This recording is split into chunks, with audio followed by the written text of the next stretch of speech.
가죽옷을 입게 된 자들의 삶. 창세기 3장 9절에서 21절. 본문에 있는 창세기 3장 15절을 이해하면 본문 전체의 이해가 아주 용이할 뿐 아니라 성경 전체의 내용을 이해하는데도 큰 도움이 됩니다.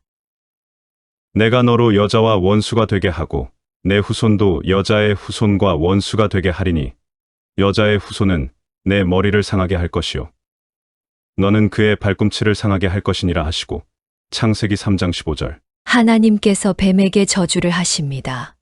뱀과 여자가 원수가 되게 하고 뱀의 후손과 여자의 후손도 원수가 되게 하고 여자의 후손은 그 뱀의 머리를 상하게 할 것이고 뱀은 여자의 후손의 발꿈치를 상하게 할 것이라는 저주입니다. 이 구절이 원시복음이라 불립니다. 뱀은 사단의 도구입니다.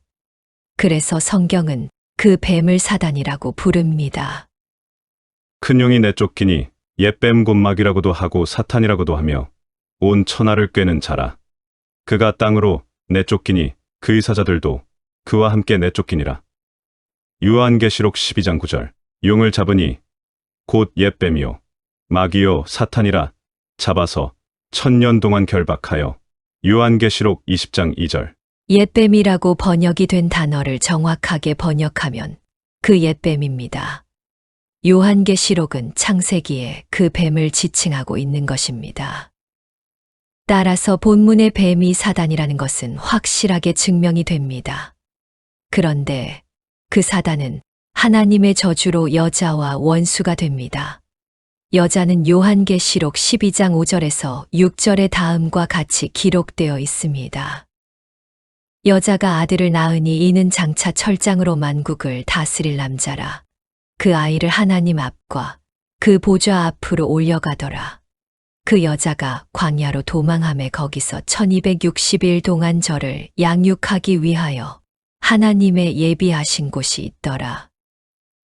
여자가 낳은 아이는 철장으로 만국을 다스릴 아이입니다. 그 철장으로 다스릴 아이는 예수 그리스도입니다. 시편 2편에 나옵니다. 내가 나의 왕을 내 거룩한 산 시온에 세웠다 하시리로다. 내가 영을 전하노라. 여호와께서 내게 이르시되 너는 내 들이라. 오늘날 내가 너를 낳았도다. 내게 구하라. 내가 열방을 유업으로 주리니 내 소유가 땅끝까지 이르리로다. 내가 철장으로 저희를 깨뜨리며 질그릇같이 부수리라 하시도다. 시편 2편 2절에서 6절. 그러면 그 예수 그리스도를 낳은 여자가 누구인지 그것을 알기 위해서는 예수 그리스도가 이 땅에 오셔야만 했던 원인을 규명하면 됩니다. 예수 그리스도가 이 땅에 오신 이유는 교회, 하나님의 백성들을 구원하기 위해 오셨습니다. 예수 그리스도는 이 땅의 역사 속에 존재하는 하나님의 교회들의 필요에 의해 오신 분입니다. 그래서 교회가 예수를 낳았다는 표현을 쓰는 것입니다. 따라서 여자는 예수 그리스도의 신부로 창세전에 택해진 하나님의 백성들을 총칭하는 상징어입니다. 그래서 철장으로 만국을 다스릴 아들을 낳은 여자가 광야에서 1260일 동안 하나님께 양육을 받는다는 부연 설명이 붙어 있는 것입니다. 한때, 두때, 반때, 3년 반, 42달, 1260일은 모두 같은 기간입니다.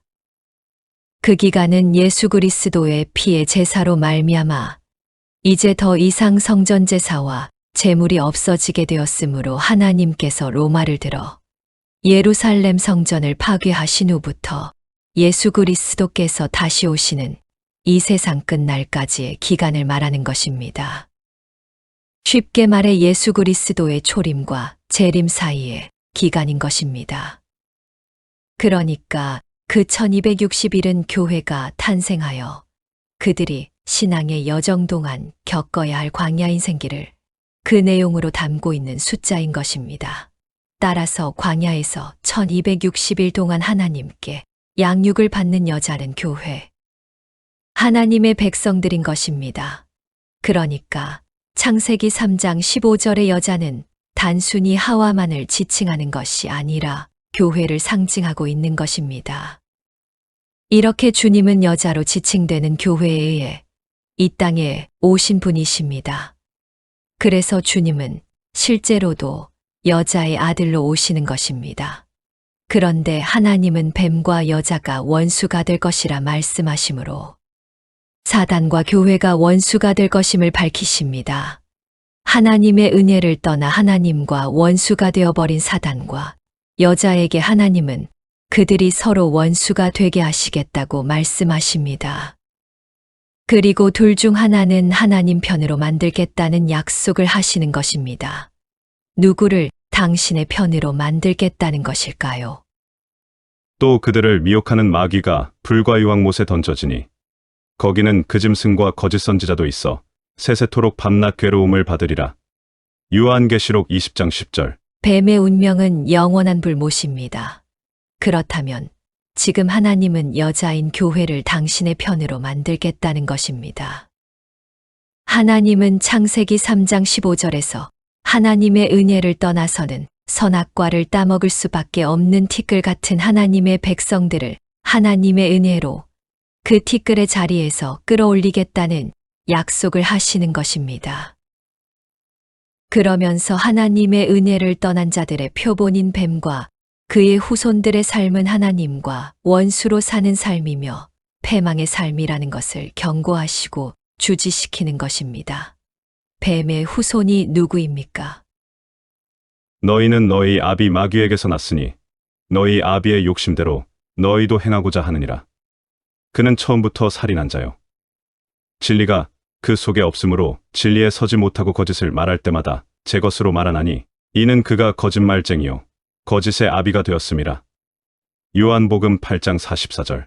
여기 보면 마귀의 후손은 사단이 그랬던 것처럼 자기 자신의 욕심을 위해 하나님마저도 타고 넘는 모든 자를 마귀의 후손이라고 합니다. 하나님은 그렇게 자기 자신을 위해 하나님을 절대 상위의 자리에서 끌어내리고 자신이 우주의 중심이 되어 사는 자들을 가리켜 예수 그리스도의 원수라 부르십니다. 하나님은 당신의 백성들을 반드시 그 원수의 자리에서 건져내시겠다는 의지를 창세기 3장 15절에서 밝히고 계신 것입니다. 뱀은 여인의 후손 발꿈치를 상하게 하고 여인의 후손은 그 뱀의 머리를 밟아버리는 방법으로 하겠다는 것입니다. 뱀이 여인의 후손 발꿈치를 상하게 하는 사건은 우리가 알다시피 예수 그리스도의 십자가에서의 죽으심을 말하는 것입니다. 마귀는 하나님의 아들이신 예수 그리스도를 그렇게 십자가에서 죽여버리면 자신이 승리할 줄 알았습니다. 그것은 비단 마귀의 생각만이 아니라 하나님의 은혜를 떠나 자신이 우주의 중심이 되고 싶어 하는 모든 죄인의 어리석음입니다. 아담이 하나님의 계명을 어기고 선악과를 먹었을 때 이미 인류는 그곳에서 하나님을 죽인 것입니다. 예수님을 십자가에 못 박은 바리새인들을 비롯한 유대인들도 역시 마찬가지였습니다. 자신을 죄인이라 몰아세우는 빛이신 예수만 죽여버리면 마음이 편하게 될 줄 알았던 것입니다. 성도는 죽는 날까지 죄에 대해 책망을 받고 지옥에 대한 경고를 받아야 합니다. 왜냐하면 우리는 너무나 쉽게 하나님과 그분의 약속과 자기 자신의 불가능함을 잊어버리는 존재이기 때문입니다. 사단은 그렇게 여인의 후손 발꿈치를 물었지만 주님은 그 십자가에서 마귀의 머리를 깨버리셨습니다. 마귀는 십자가에서 이미 패배를 한 것입니다.